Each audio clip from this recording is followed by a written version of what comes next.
Hello, assalamu alaikum viewers. How is everyone? This is Rafi and you're watching Adventalk. আজকে অনেকদিন পর একটু বের হলাম আমার Honda NX200 নিয়ে। আর অ্যাকচুয়ালি এখন আর ভিডিও তেমন একটা করা হয় না, কারণ ভিডিও করব কি, বাইকের নাম্বারই এখন পর্যন্ত পাইনি। আর বাই দ্য ওয়ে আমার বাইকের এখন প্রায় দেখেনি 317 কিলো হয়ে গেছে, নাম্বার পাইনি তারপরও। ভিতরিতে বেশি একটা চালানো হয়, আর মাঝে মধ্যে দুই একবার একটু বাইরে নিয়ে গেছিলাম, বলতে অফিসে আসা যাওয়া করেছি। এখন কি করার, নাম্বার না হলো আসা যাওয়া তো করা লাগবে। অনেকদিন পাঠাওতে আসা যাওয়া করতেছিলাম, বাট খরচটা অনেক বেশি হচ্ছিল। আচ্ছা, সো এখন বেসিক্যালি বাইকে তেল ভরবো। অলরেডি বাইকে তেলের কাটা লাফাচ্ছে। আজকে বাইকে তেল ভরতে আমি ট্রাস্টের পাম্পে যাব, যেটা হচ্ছে আমাদের এখান থেকে খুব কাছেই, জলসিঁড়ির ওদিকে। জলসিঁড়ির ওই সাইডের রাস্তাটাও এখন অনেকটা ঠিক করছে। সো আমরা এই যে এদের কি বলবো, এখন ওই দিক দিয়েই যাব, আমাদের জন্য এই সাইডটা একটু সুবিধা হয়।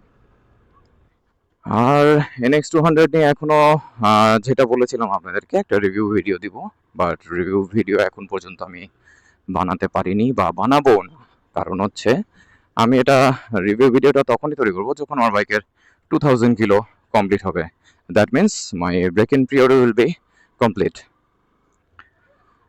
ব্রেক ইন পিরিয়ডের আগ পর্যন্ত আমি কোনো রিভিউ ভিডিও দিব না, কারণ এতে অনেক কিছুই আসলে ভিডিওতে আমি বলতে পারবো। সেক্ষেত্রে টেকনিক্যাল ডিফিকাল্টিস, তারপর হচ্ছে আমার বাইকের performance during break in period, আসলে কেমন কি পাচ্ছি, আর বাইকের ব্রেক ইন পিরিয়ডটাতে আমাকে কতটুকু সাপোর্ট দিয়েছে, সেগুলো আপনাদের সাথে শেয়ার করতে পারবো। আর ফার্স্ট অফ অল এখন কাজ হচ্ছে আমার টাকা তোলা লাগবে, পকেট একবারে খালি। টাকাটা তুলে তেল ভরবো। আর একটা জিনিস হচ্ছে আমার বাইকের মোবিলটা চেঞ্জ করতে হবে, যেহেতু 300 কিলো হয়ে গেছে, এখন ব্রেক ইন পিরিয়ড মেনটেন করতেছি, আগে টাকাটা তুলে নিই। সো আমার টাকা তোলা হয়ে গেছে, এখন আমি মেইনলি এটা হচ্ছে বিটুমিন গেট দিয়ে আমি বের হয়ে যাব। আমাদের এদিক থেকে জলসিঁড়ি যাওয়ার জন্য খুব ইজিয়েস্ট একটা রোড আছে, সেটা হচ্ছে বিটুমিন গেট হয়ে সাঁতারকুলের রোড ধরে সোজা চলে যাওয়া। কোর্ট সাইডের ওই সামনে থেকে ওই রাস্তা দিয়ে চলে যাওয়া যায়।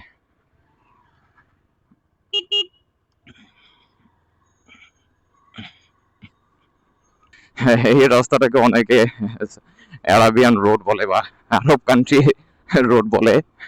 ওয়েলকাম টু দুবাই হাবিবি। বাইকটাকে এখন বলতে গেলে অনেকটা জেন্টালি রাইড করতেছি, যেহেতু এখন ব্রেক ইন পিরিয়ড চলতেছে। আর বাইকটা ইনশাল্লাহ ইচ্ছা আছে আমার লং টাইম ইউজ করার। এখন দেখি সবকিছু ডিপেন্ড করে মতি গতি সিচুয়েশন সবকিছুর উপর।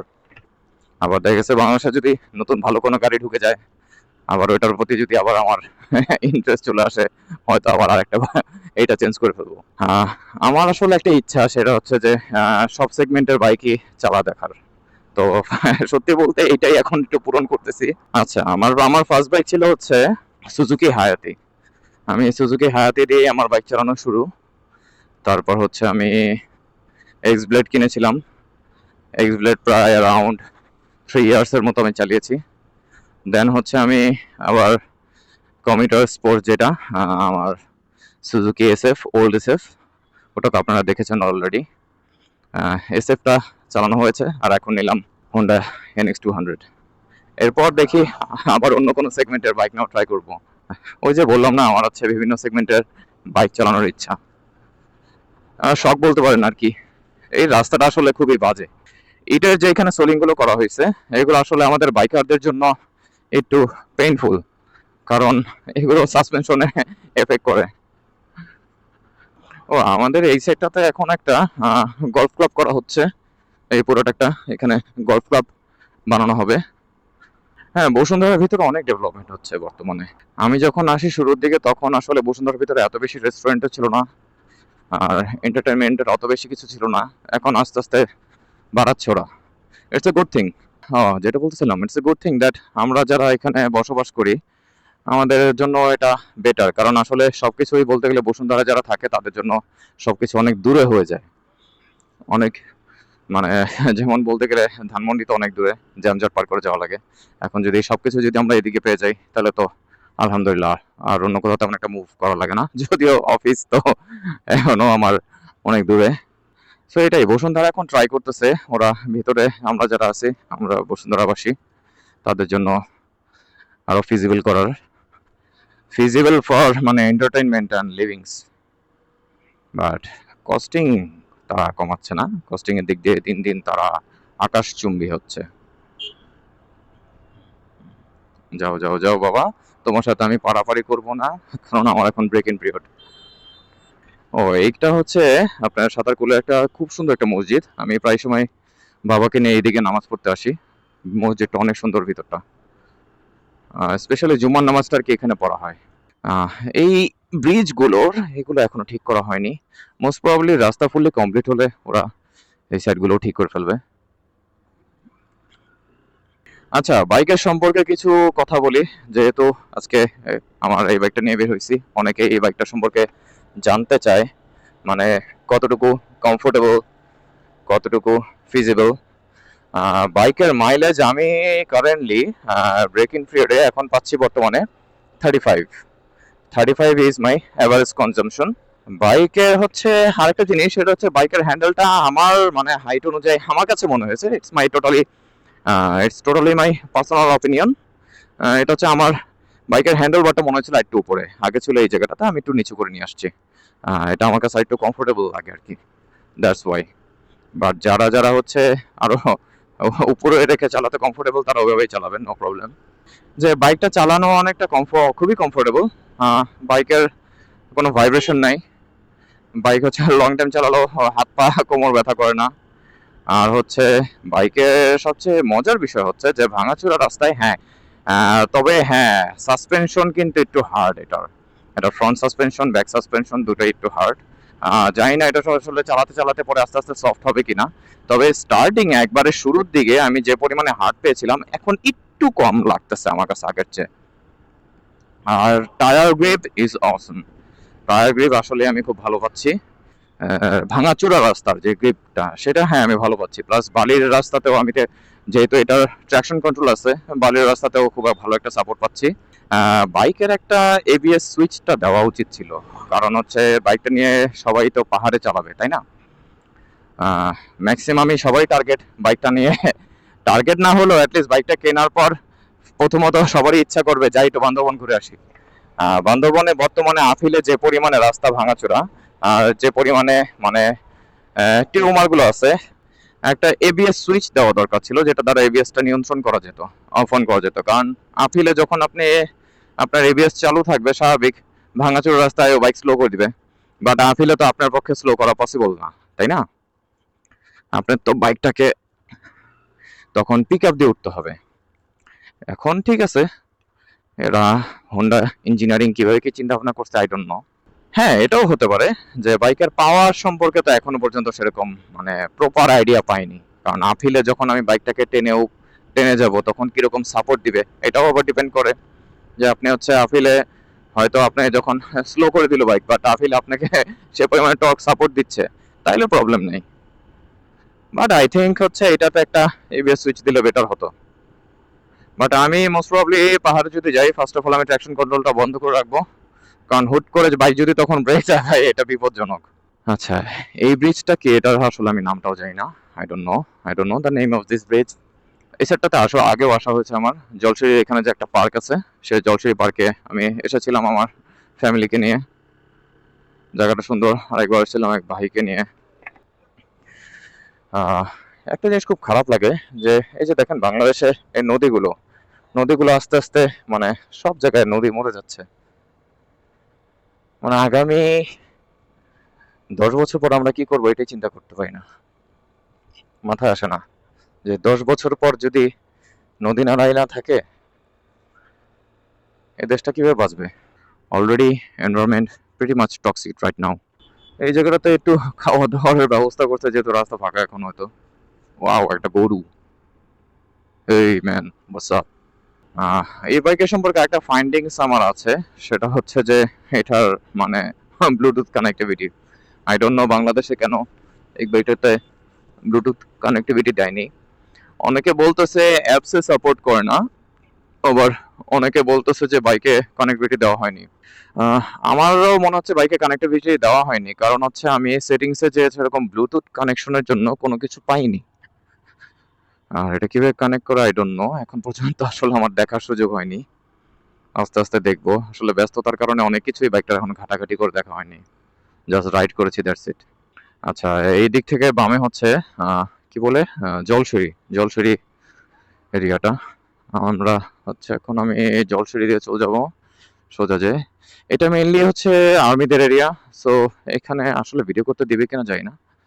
না, হোপ মোস্ট প্রবলি এরা ডিস্টার্ব করবে না ভিডিও করার জন্য। তারপর যদি নিষেধ করে তাহলে তো অবশ্যই ভিডিও করব না। আসলে বাংলাদেশে মানুষ এখন খুঁজে হচ্ছে একটা safe place to live in. সবাই চায় একটা নিরাপত্তা জায়গায় এবং সুন্দর পরিপাটি জায়গায় থাকতে। ধানমন্ডি ওই সাইড, ধানমন্ডি, মোহাম্মদপুর ওই সাইডগুলো আসলে, বা মিরপুর ওই সাইডগুলো আসলে প্রপার প্ল্যানিং নিয়ে একটা সময় করা হয়নি, যে কারণে হয়তো এখন আসলে পসিবল হবে কিনা জানি না, কতটুকু পসিবল হবে এখন ওই সাইডটা ডেভেলপ করা বা একটা প্রপার প্ল্যানে নিয়ে আসা। বাট এই সাইডগুলো এখন সুযোগ হয়েছে তাই করছে। ওয়াও, সূর্যটা সুন্দর লাগতেছে আজকে, অনেক বড় আর পুরা কমলা রঙের হয়ে আছে। এই দিক দিয়ে ঢুকবো নাকি হ্যাঁ, লাস্ট টাইম তো এদিক দিয়ে ঢুকছিলাম। হ্যাঁ, এদিক দিয়ে, এদিক দিয়ে। আচ্ছা, লাস্ট টাইম আমি এসে আসলে একটু কনফিউজ হয়ে গেছিলাম, একবার এই গুলি একবার ওই গুলি, এই গুলি ওই গুলি করতে করতে হারাই গেছিলাম। তো পরে যে পেয়েছি, এই যে মোস্ট প্রবলি এটা, হ্যাঁ এটাই হবে। হ্যাঁ, আহ, সবাই বলতেছে আর কি টসের তেল ভালো, আমিও তো ভালোই পেয়েছি। কোনো বাইকের, যেহেতু এখন এফআই ইঞ্জিন ইউজ করতেছি, সেই অনুযায়ী বাইকে কোনো আমি মানে ধাক্কা বা পুশ বা পাওয়ার ল্যাকিংস এগুলো কিছু পাইনি। ও হ্যাঁ, এই যে এটাই হলো ট্রাস্ট ফিলিং স্টেশন। গতবারও আমি তেলটা এখান থেকে ভরছি, এখনো এখান থেকেই ভরবো। দেখি। ও কোনটা, এটা না এটা? ওই যে ওইটা। আচ্ছা আচ্ছা, আমি খেয়াল করিনি। এখানে আরেকটা এনএক্স 200 দেখা যাচ্ছে। আহ, কি করব আসলে, এখন নাম্বারের বিষয়ে আমি অলরেডি হোন্ডা ওদের এসে কথা বলছি। ওরা হচ্ছে, ওরা যতটুকু বলতেছে যে এখন, তো তারা বলছে যে সিকিউরিটি পেপার এখনো আসেনি, যে কারণে মানে আমার নাম্বারটা এখনো ওদের বিএসপি পোর্টালে আপডেট করতে পারতেছে না। কে জানে সত্য মিথ্যা, তারাই জানে। আর হোন্ডার এর আগেও আসলে আমি আগেও আমার যে এক্সব্লেড নিয়েছিলাম তখন আমি একটু সাফার করেছিলাম এই নাম্বার জনিত ইস্যুজে। তারা ভেজাল করেছিল। গতবারে আমাকে বলেছিল যে এক সপ্তাহে নাম্বার দিবে, বাট আমাকে প্রায় নিয়ার অ্যাবাউট আফটার 1.5 মাসের পর আর কি আমাকে নাম্বার দিচ্ছে। So it's very much painful. But ওরা কেন যে মানে এইসব নাম্বারের বিষয়ে এরকম ঝামেলা করতেছে জানি না, নাকি আমার ক্ষেত্রেই বারবার হচ্ছে, আই ডোন্ট নো। হ্যাঁ, এখন আল্লাহ ভরসা, ইলেকশনের আগে নাম্বারটা পেতে পারলে বেস্ট হয়। দেখি মামা, আসসালামু আলাইকুম মামা।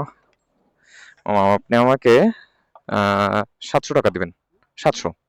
যেহেতু আমার বাসার কাছে হচ্ছে এই পাম্পটা, আমি ট্রাই করবো এখান থেকে তেলটা নেওয়ার। আর ট্রাস্টের তেল অলওয়েজ ভালো, ট্রাস্ট থেকে আমি যতবারই তেল নিছি ভালো তেল পেয়েছি।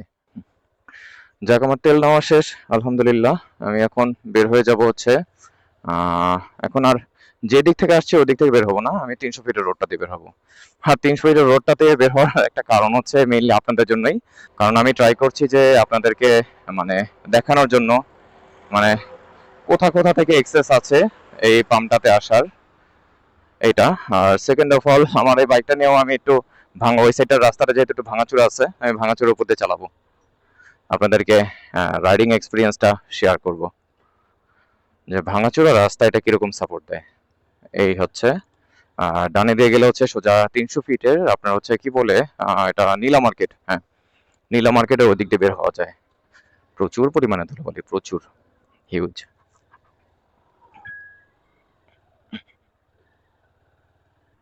ভালোই ভাঙা রাস্তা। তবে এটা সত্য যে আমার এসএফ এ আমার এই ভাঙাচোর রাস্তা যতটুকু সাপোর্ট পেতাম তার চেয়ে বেটার পাচ্ছি। অবশ্যই যেহেতু এখানে ইউএসডি সাসপেনশন দিয়েছে। তবে সাসপেনশনটা, আমি আসলে কখনো ইউএসডি সাসপেনশন ইউজ করিনি, তো আসলে জানি না এটার অ্যাকচুয়াল পারফরমেন্স বা অ্যাকচুয়াল এক্সপিরিয়েন্সটা কি। তো অ্যাজ ফার অ্যাজ আমার কাছে আমার ওল্ড এসএফটার চেয়ে বেটার লাগছে এটার সাসপেনশন। I am satisfied. হ্যাঁ, বাইকের আরেকটা জিনিস হচ্ছে বাইকে কিন্তু ওভারটেকিং এ খুব মজা এটার। কারণ হচ্ছে যখনই আমি ওভারটেক করি এই বাইকটা like it gives a boost, boost দিয়ে ধাপ করে টেনে নিয়ে যায়, ভালোই লাগে ওভারটেকিং করে, আসলে মজা এটার। ভিউয়ার্স, আমি আবারও বলে নিচ্ছি, আমি যা যা এক্সপিরিয়েন্স দিচ্ছি বা যা যা আমি রিভিউ দিচ্ছি বা যা যা এক্সপিরিয়েন্স শেয়ার করছি, it's totally my personal opinion. কারণ বাইকটা ভাই আমি চালাচ্ছি, আমার কাছে কতটুকু কি লাগতেছে বা আমার কাছে কেমন ফিল হচ্ছে এটা আমি জানি। আপনার কাছে কেমন ফিল হবে এটা টোটালি আপনার পার্সপেক্টিভ। কারণ অনেকেই বলবে যে বাইকের এই সমস্যা ওই সমস্যা, আমার কাছে যা যা সমস্যা লাগছে তা তা আমি বলছি, আর যা যা বেটার মনে হয়েছে তাও আমি আপনাদের কাছে বলেছি। ও, হর্ন দিয়ে আরেকটা জিনিস মাথায় আসলো, সেটা হচ্ছে যে বাইকের হর্নটা কিন্তু ভালোই, মানে প্রিটি মাচ যথেষ্ট, মানে আওয়াজটা কান পর্যন্ত যায় আর কি।